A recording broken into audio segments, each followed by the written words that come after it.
S Jaishankar ने एक बार फिर साबित कर दिया है कि भारत की विदेश नीति, कूटनीति किस तरीके से काम करती है। जो विपक्ष हमेशा सवाल उठाता था कि भारत के प्रधानमंत्री नरेंद्र मोदी बाहर जो विजिट करने जाते हैं, विदेशों में घूमने जाते हैं, वो सिर्फ उनका घूमने का मकसद होता है, कुछ भी रिश्ते नाते उन्होंने नहीं बनाए हैं। लेकिन जिस तरीके से ईरान ने भारत के लिए वो दरवाजे खोले जो उन्होंने किसी के लिए नहीं खोले, सिर्फ भारत के लिए खोले, स्ट्रेट ऑफ हॉर्मुज़ के जो दरवाजे खोले गए भारत के लिए, उससे साबित हो गया है कि भारत की विदेश नीति कितनी सही है।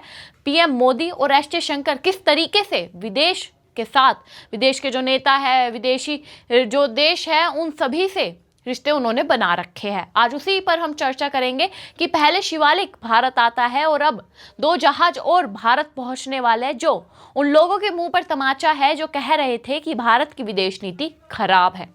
नमस्कार, आप देख रहे हैं न्यूज़ पेटी। मैं हूं आपके साथ अनुष्का पवार। दोस्तों, आप तक एक खबर तो पहुंच ही गई होगी कि मिडल ईस्ट के युद्ध के बीच भारत ने वो पार कर लिया है दरवाजा जिस पर सब देशों की रोक लगी हुई है, स्ट्रेट ऑफ हॉर्मुज़। उस दरवाजे को पार करते हुए भारत के शिप अब वापस से इंडिया आने लगे हैं। जो एलपीजी समस्या को लेकर हमारे पड़ोसी देश रो रहे हैं, हमारे विपक्ष के नेता रो रहे हैं, उन सभी को पता लग गया है कि भारत के पास कोई शॉर्टेज नहीं है। इस आर्टिकल को आप पढ़िए, न्यूज़ 18 की तरफ से यह आर्टिकल पब्लिश किया गया है, जिसमें एस जयशंकर जो भारत के विदेश मंत्री है, उनकी राजनीति की बात की है, उनकी सच्चाई दिखाई है कि किस तरीके से उन्होंने रिश्ते बाहर के देशों से, विदेश से बना रखे हैं।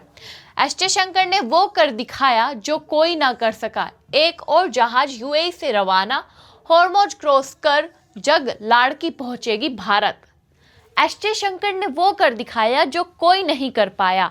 ये जो रशिया वाले हैं, अमेरिका वाले हैं, ये कह रहे थे ना, हम तो अपने जहाज ले आएंगे, लेकिन भारत ने बिना युद्ध में गए चुपचाप अपनी दोस्त से बात की और बता दिया कि किस तरीके से भारत के जहाज तो वापस आएंगे ही आएंगे। देखिए, नई दिल्ली ये पब्लिश किया गया आर्टिकल। तो दुनिया एक बार फिर से भारतीय कूटनीति की ताकत देख रहा है। ईरान युद्ध के कारण हॉर्मुज़ स्ट्रेट से जहाज़ों का आना जाना बुरी तरह से प्रभावित हुआ था। जब से ईरान, इजराइल, अमेरिका का युद्ध शुरू हुआ, तो सबसे पहले ईरान द्वारा अगर कुछ बंद किया गया वो था ये दरवाज़ा, जिससे दुनिया का 20% कच्चा तेल, एलपीजी जो है, आते जाते थे, रवाना होते थे। लेकिन अब वो दरवाज़ा भारत के लिए खोल दिया गया है। क्यों? भारत की विदेश नीति की वजह से। भारत की एनर्जी सिक्योरिटी के लिए हॉर्मुज़ को ओपन करना काफ़ी महत्वपूर्ण था और अब वो ओपन हो भी गया है, खुल भी गया है। पर जंग के हालात में यह गलियारा भी प्रभावित हुआ है। हॉर्मुज़ पर संकट आते ही भारत एक्टिव हो गया। विदेश मंत्री एस जयशंकर ने ईरान के टॉप लीडरशिप के साथ ही अरब देशों के शीर्ष नेतृत्व से बात करनी शुरू कर दी थी और भारतीय जहाज जो वहाँ पर मौजूद थे, उन सभी को निकालने के लिए सुरक्षित रास्ता मुहैया कराने के लिए कोशिश शुरू कर दी थी। दूसरी तरफ पीएम मोदी ने भी ईरान के जो प्रेसिडेंट है मसूद पेजिशकियन से बातचीत की थी, उनसे बातचीत की थी कि ये दरवाज़ा भारत के लिए खुलना बहुत ज़रूरी है, क्योंकि भारत और ईरान की जो दोस्ती है वो ऐतिहासिक दोस्ती है। भारत जो है वो सबसे ज़्यादा तेल ईरान से खरीदता है और ईरान से तेल खरीदने की वजह से, कच्चा तेल खरीदने की वजह से ईरान अपना नुकसान नहीं सोचेगा, इसलिए वो भारत के लिए दरवाजे खोल रहा है। और अब जब दरवाजे खुल गए हैं तो भारत के जहाज वापस आने लगे हैं। शिवालिक तो ऑलरेडी क्रॉस कर चुका है स्ट्रेट ऑफ हॉर्मुज़ को और अब नंदा देवी और जग लाड़की भी जल्द ही भारत पहुंचेंगे। देखिए, आगे हम आपको बताते हैं। इसके बाद ऐसे कठिन समय में भी हॉर्मुज़ के द्वार भारत के लिए खुलने लगे। शिवालिक और नंदा देवी के बाद अब एक और शिप कच्चा तेल लेकर भारत के लिए रवाना हो चुका है। 20 से ज़्यादा जो टैंकर्स हैं हमारे वहाँ पर मौजूद है स्ट्रेट ऑफ हॉर्मुज़ पर, जिनमें से अभी तक शिवालिक पहले आया, फिर नंदा देवी और फिर अब एक और जग लाड़की भी भारत पहुंचने वाला है। जब ये पहुंच जाएगा तो ये भारत के लिए, उन विपक्षी नेताओं के लिए उनके मुंह पर तमाचा होगा कि ना किस तरीके से वो अफवाह फैलाकर जनता को भ्रमित कर रहे थे कि एलपीजी की शॉर्टेज है भारत में। उन सभी को पता लग जाएगा कि कोई शॉर्टेज नहीं है जब तक हमारे विदेश मंत्री एस जयशंकर है और प्राइम मिनिस्टर नरेंद्र मोदी है। उन्होंने विदेश नीति इस तरीके से अपनाई, ऐसे वॉर वाले समय में भी पूरे देश के लिए एलपीजी की जो शॉर्टेज को लेकर अफवाहें फैल रही थी, ऐसी शॉर्टेज ना हो, उन सभी चीज़ों को ध्यान रखते हुए अब भारत के लिए वो दरवाजे खुल गए हैं जो किसी के लिए नहीं खुले। दोस्तों, आपको यह भी बता दें, सवाल उठ रहे होंगे आपके मन में भी कि शंकर जी ने, एस जयशंकर जी ने ये सब करके कैसे दिखाया, क्या हुआ, कैसे बातचीत हुई, तो इसका खुलासा भी उनके द्वारा किया गया है। यह आर्टिकल हिंदुस्तान की तरफ से पब्लिश किया गया है जिसमें भारत के लिए हॉर्मोज के जो दरवाजे हैं वो क्यों खुले, कैसे खुले, उन सब के बारे में एस जयशंकर ने मीडिया से बातचीत की और बताया है। भारत हॉर्मोज से निकाल लाया अपने जहाज, ईरान को मना लिया, जयशंकर ने बताई तरकीब।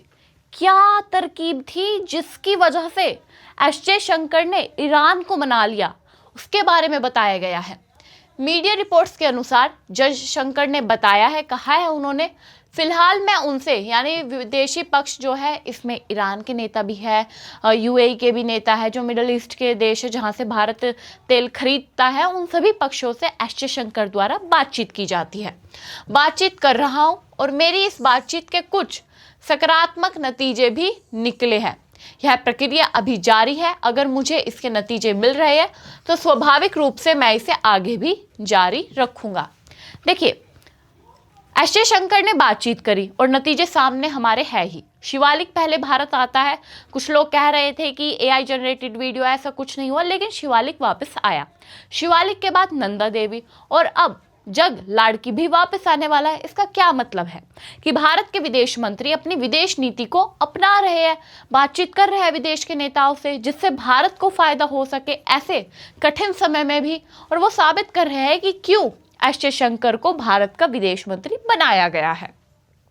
उन्होंने आगे यह भी कहा कि भारत के नजरिए से यह बेहतर है कि हम तर्क वितर्क करें, आपसी समन्वय बनाएं और किसी समाधान तक पहुंचे। हमें बातचीत करना बहुत ज़रूरी है, क्योंकि अगर बातचीत होगी तभी तो समाधान निकलेगा, और उसी समाधान के लिए, उन्हीं शिप को वापस बुलाने के लिए, भारत में शॉर्टेज ना हो एलपीजी की जैसे पड़ोसी देशों में हो रही है, उन सब चीज़ों को ख़त्म करने के लिए एस जयशंकर सारे नेताओं से बातचीत करते हैं और हल निकलकर सामने आ जाता है। अब सौदा क्या हुआ? कुछ लोग कह रहे हैं कि कोई सौदा भी हुआ था, कि भारत ने कुछ तो ईरान को दिया होगा तभी तो ईरान जाने दे रहा है। जी बिल्कुल नहीं, ऐसा कुछ नहीं हुआ है। एस जयशंकर ने ही इस पर जवाब दे दिया है। उन्होंने कहा कि दिल्ली और तेहरान के बीच लेन देन का इतिहास रहा है, सबको पता है। ईरान भारत का ऐतिहासिक व्यापारी रहा है। ईरान जो है, ईरान से भारत जो है वो हमेशा से तेल खरीदता हुआ आया है, और अब इस युद्ध में अगर भारत ईरान से तेल नहीं खरीदेगा तो कहीं ना कहीं भारत से ज़्यादा ईरान को ही नुकसान होगा। उन्होंने कहा कि इसके आधार पर ही उनके साथ बातचीत हुई है। जो इतिहास रहा है भारत और ईरान के व्यापार का, उसी के बेसिस पर बातचीत की गई है। विदेश मंत्री आगे कहते हैं, यह एक्सचेंज का मुद्दा नहीं है, यहाँ कोई एक्सचेंज नहीं चला है कि आप हमें तेल दो हम भी आपको कुछ देंगे, कुछ भी नहीं हुआ है। भारत और ईरान का संबंध है और यह एक संघर्ष है जिसे हम दुर्भाग्यपूर्ण मानते हैं। उन्होंने भारत, जो ईरान, इजराइल, अमेरिका का युद्ध हो रहा है, उसको लेकर भी कहा कि ये बहुत दुर्भाग्यपूर्ण है कि अगर ऐसा हो रहा है, और इसे हम संघर्ष मानते हैं, लेकिन इससे भारत और ईरान के संबंध खराब नहीं हो सकते।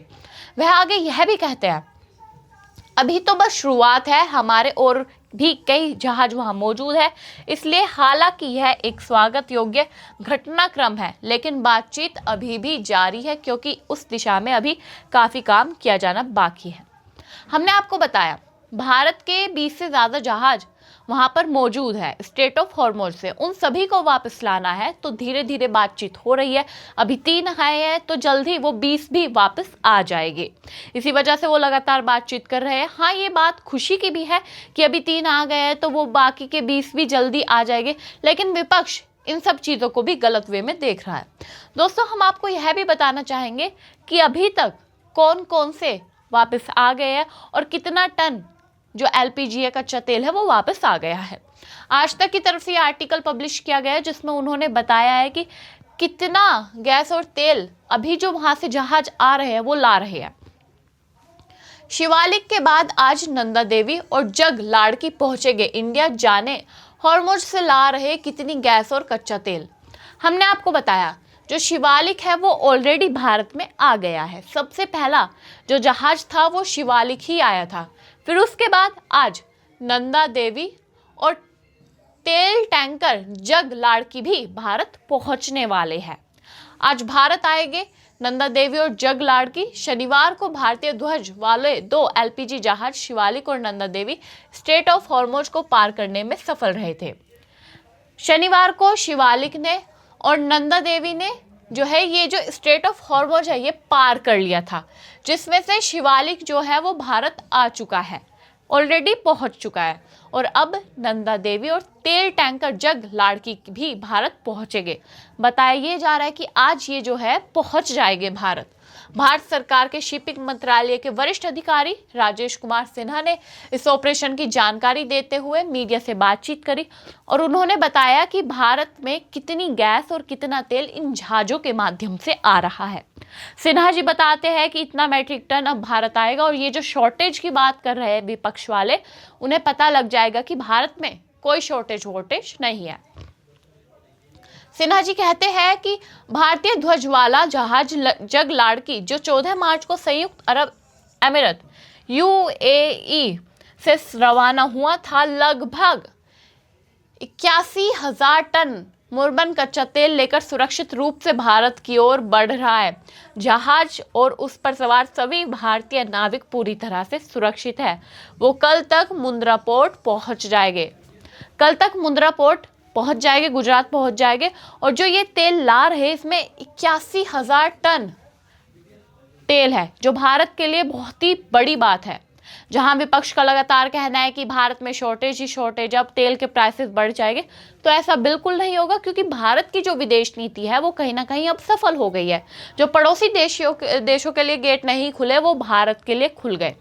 अब सवाल ये उठता है, जो शिवालिक ऑलरेडी आ गया है भारत, उसे ला कौन रहा था? जो शिवालिक है वो भारत लाने वाले सुखमीत कैप्टन थे। उनके पिताजी ने बताया है, जो रिटायर्ड कैप्टन गुरमीत सिंह, मां पार्षद सुखविंदर कौर और पत्नी संदीप कौर ने बताया कि कैप्टन सुखमीत जो है वो शिवालिक शिप पर 26 फरवरी को कतर पहुंचे थे और उनके जहाज पर 28 फरवरी को करीब 46,000 metric ton LPG gas load की गई थी।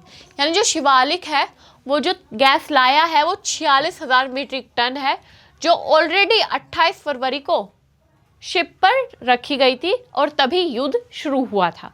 उसी दिन खामेनेई की मृत्यु भी हुई थी, ईरान के सुप्रीम लीडर की। और अब उन्होंने बताया है कि ये जो भारत है, अब भारत शिवालिक पहुंच गया है और नंदा देवी और जग लाड़की भी जल्दी पहुंचेंगे।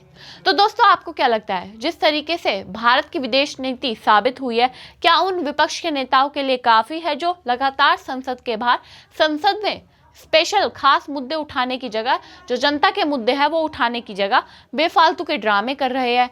उन सभी के लिए ये क्या तमाचा है? आपकी इस पर पूरी क्या राय है, हमें कमेंट बॉक्स में जरूर बताइएगा। तब तक के लिए नमस्कार।